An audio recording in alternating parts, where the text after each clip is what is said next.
What's going on, bottom line viewers? It's Mitch here with the 5 best bets to make in week 13 of the 2020 NFL season.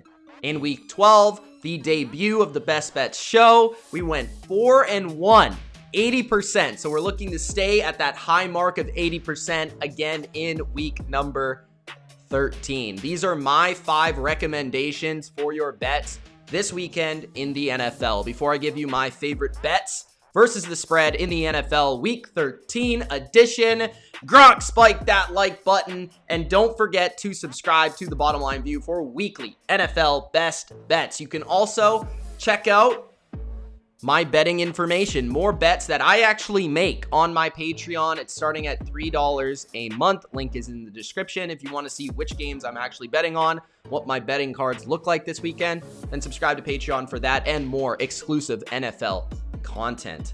Let's get into my best bets, starting off with the first game that I like, and that is the Miami Dolphins minus 11.5 over the Cincinnati Bengals. Now, this is a lot of points. I get it. It's not a typical bet that I'd like to make, but I watched the Cincinnati Bengals Giants game last week, and yes, I realized that was the one game I got wrong. I get it.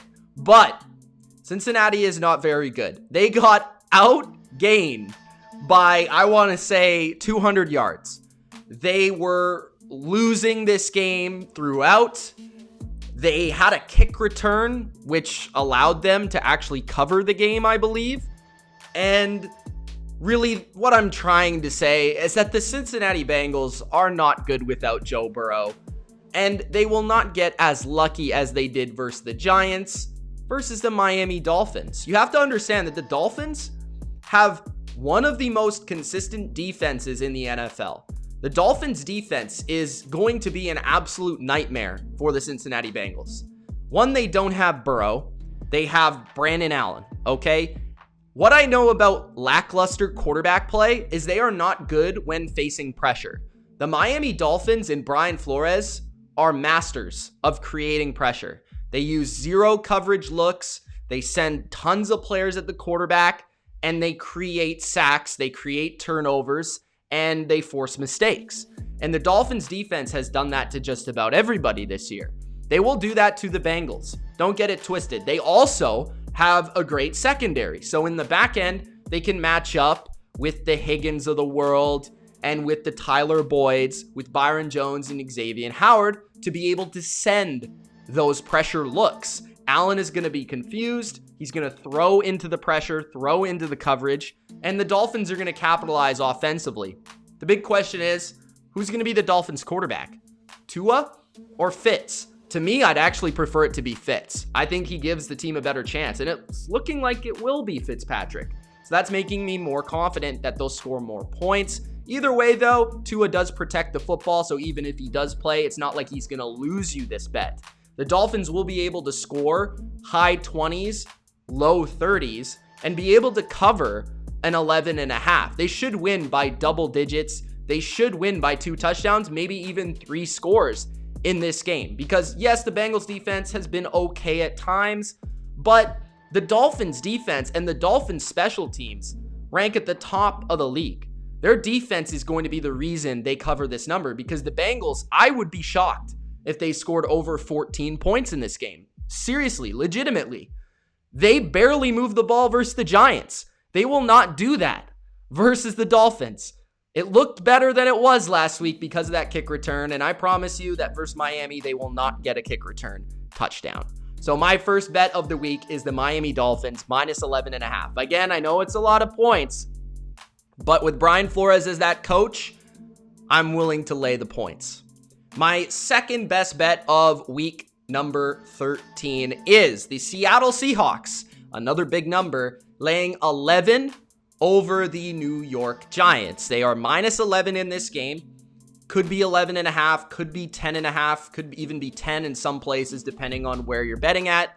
The Seattle Seahawks are playing a Daniel Jones-less Giants team. The Giants will have absolutely next to no offense in this game. They don't have their quarterback, who, by the way, Daniel Jones is underrated, okay? He's underrated. He makes plays. He has a big arm to make those throws down the field. He has pretty sly feet, the way that he can run and create big plays with his legs. And now you're facing Colt McCoy. It's not only that Daniel Jones is underrated or he's not playing, it's that Colt McCoy is replacing him. Colt McCoy hasn't been anything decent in a decade. Every time he comes in for a quarterback has struggled, and the Seattle Seahawks defense has actually turned the corner. It's playing competent football right now. It's not one of the best in the league, but it's playing competent enough. Jamal Adams, Carlos Dunlap added to the roster has definitely helped. I know that he's banged up for this game. He might not play. I'm not sure. Definitely keep your eye on that one if you're planning on betting on this game. But Seattle's defense, the point is playing a lot better. They're playing within their structure. They're not giving up big plays as much as they used to. They're very good versus the run, actually underrated. And they will not let Wayne Gallman win this game for the Giants, forcing Colt McCoy to throw the ball. And we know Colt McCoy can't stretch the field, so everything's going to be underneath. The great safeties and linebackers of Seattle will be all over it. Great tacklers, great in space. I just don't see how the Giants are going to score many points in this game. And on the flip side, you have Russell Wilson, DK Metcalf, Tyler Lockett, who are going to torch the Giants defense. And the reason they will is because the Giants don't have a great pass rush. They don't really have a four-man rush to be able to get to Russell Wilson on a consistent basis.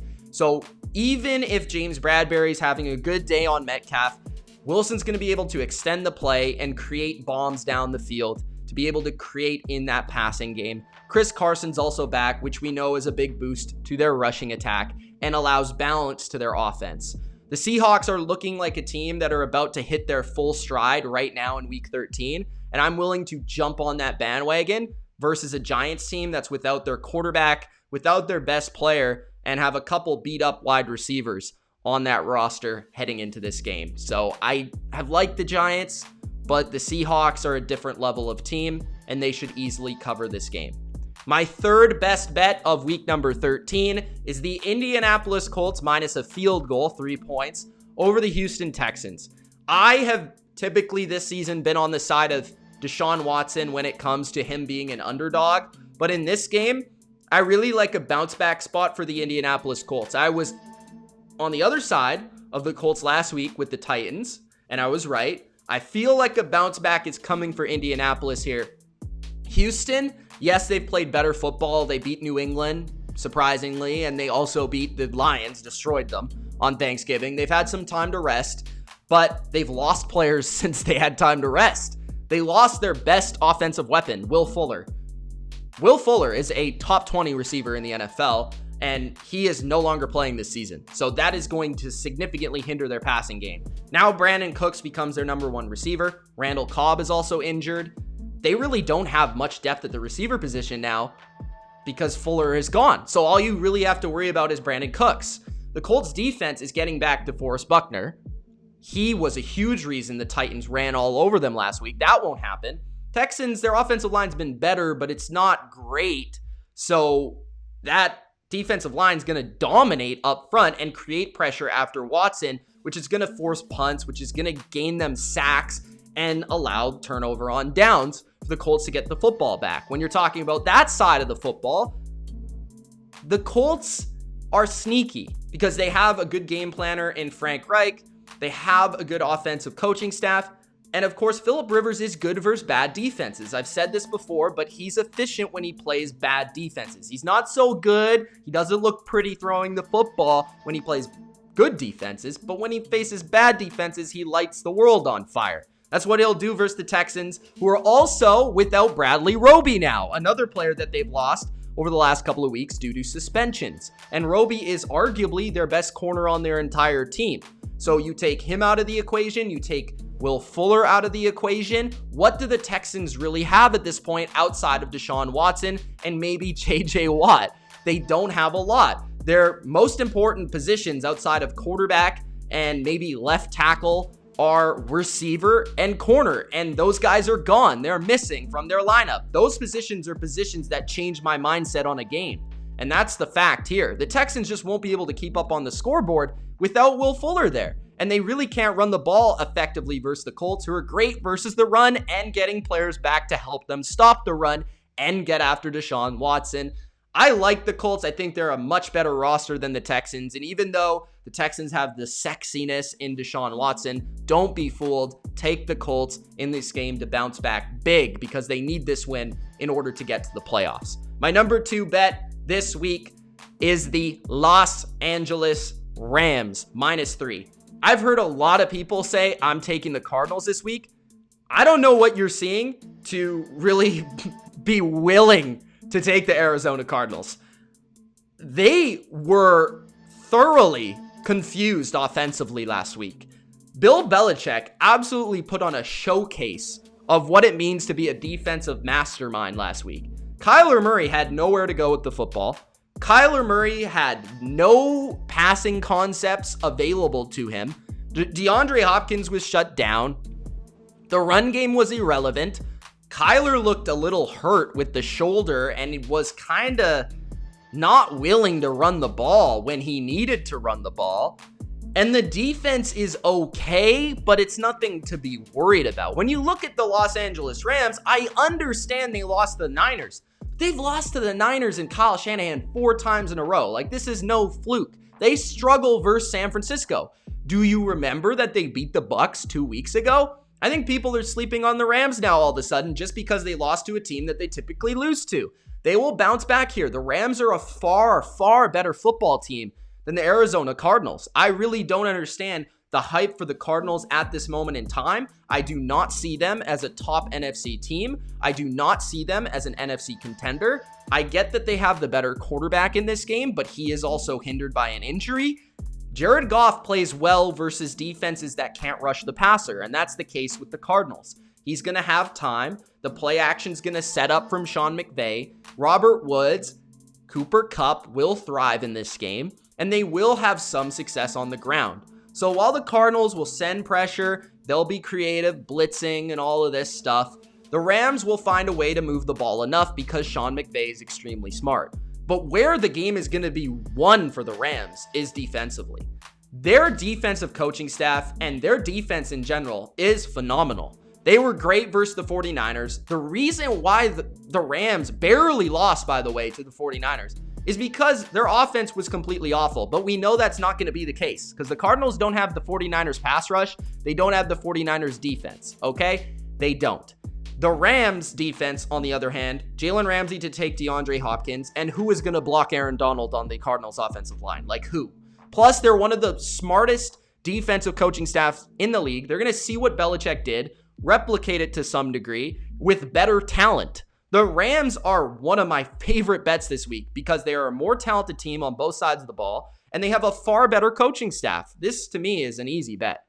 And my first bet, my number 1 bet of the week is the New England Patriots money line over the Los Angeles Chargers. I was a little cognizant. I wasn't willing to take the Patriots last week, although I did have a funny feeling they would go in and win that game versus the Cardinals. But this week, they play the Chargers. And if I understand anything about Bill Belichick and Josh McDaniels, it's that they own this matchup versus the Chargers. And Josh McDaniels owns the Seattle scheme defense, which is what the Chargers run.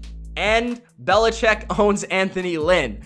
Anthony Lynn is a bad football coach. Did you watch the game versus the Bills last week? Have you seen this team? It's not the talent that worries me with the Chargers. They're a talented football team, although their defense isn't playing to the way that you would like them to play. Their offense has plenty of talent. Here's the thing. Belichick is going to just absolutely school this coaching staff. Like, it's not even a competition. This is probably the biggest advantage for any team in the entire league at any position in any matchup.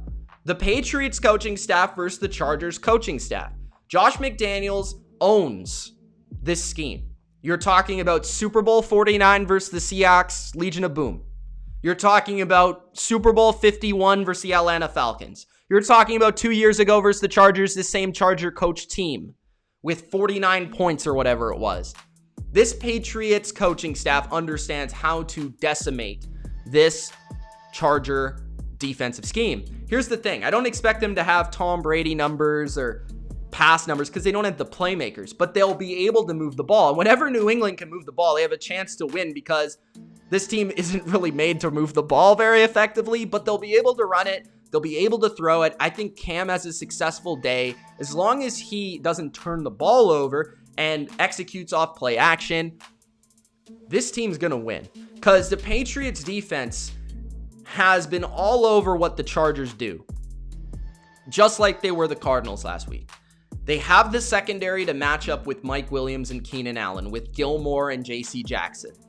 They have a defense that is confusing to young quarterbacks, that can force mistakes, and that can maybe put Justin Herbert, who's looked incredible this year, in discomfort.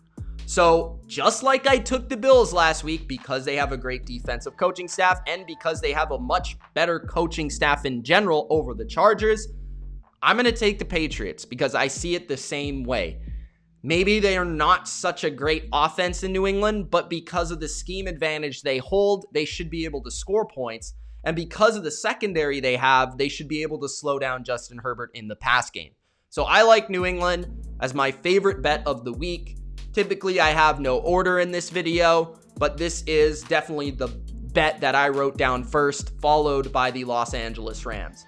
After those top two games, I'm not as confident about the others. I would say my third favorite bet is the Colts, but this one is definitely a tougher week than last week for just picking which games I like the most. But still, these are my recommendations for week 13. Take what you wish with the information I gave you, and best of luck in week number 13. It's Mitch of The Bottom Line View. Thanks for watching another week of Best Bets here on the channel.